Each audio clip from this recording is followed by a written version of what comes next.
So, Ms Edge, congratulations, Thank Education Minister. Were you surprised? I was actually, certainly from being picked for education. However, my background, experience and knowledge prior to being elected in 2016 was education, so pleased to be given that opportunity. And before the election, we go back to where we were at the end of the last school term, which seems like ages ago now, but you were one of the people who was saying about what needed to be done in schools around COVID situation and mitigations. Having seen that, you know, your first day in CoMin telling students to stay home next week, how much can be done really going forward that's going to avoid that situation repeating in other schools? Yeah, I think it is something that needs to be looked at quite clearly. Obviously, I'm aware of that new news release that's gone out. It's clearly a decision that's been taken in conjunction with the head teacher. I'm sure they won't have done that lightly, and they'll be looking after the best interests of all their students and staff.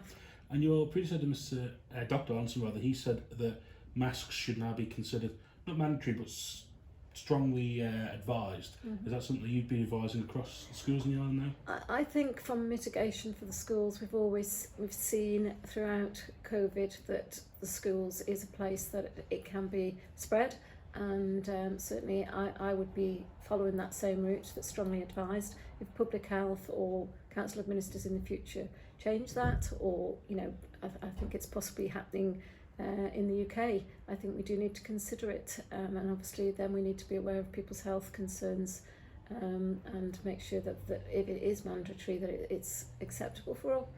And just moving slightly away towards Castle Rushen is obviously up for renewal. Do you anticipate that is possible to be done over the next 5 years?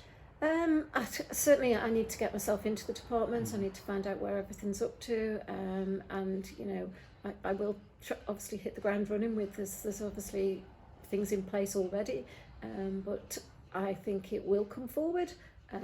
What the future of it will be, is unknown to me at the moment, because I've not been involved in that scheme at all. Of course, the job isn't just education, you have sport and culture as well. Yeah.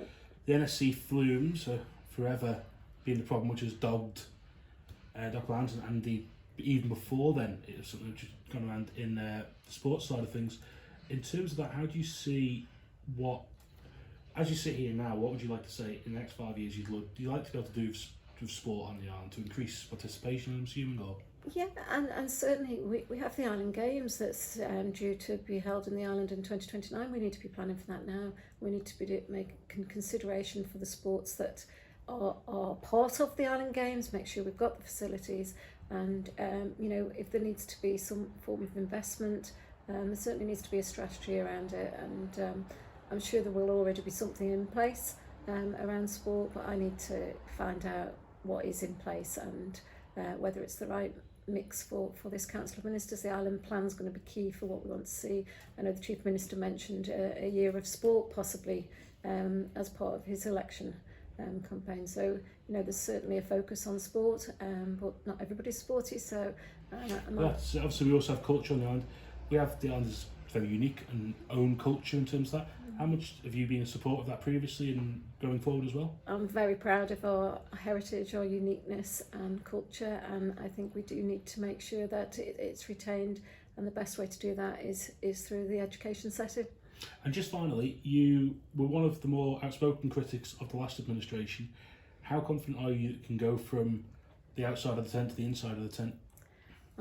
I'm confident. You can't sit on the outside and continue to criticise. You need to take the opportunity and run with it, and I'll certainly be as vocal on the inside as the outside, and I will make the principled decisions that need to be made within there. I'm sure we won't always all agree on everything, but we need to be positive for the island for the next 5 years. Ms Edge, Minister for Education, Sport and Culture, thank you. Thank you, Zan.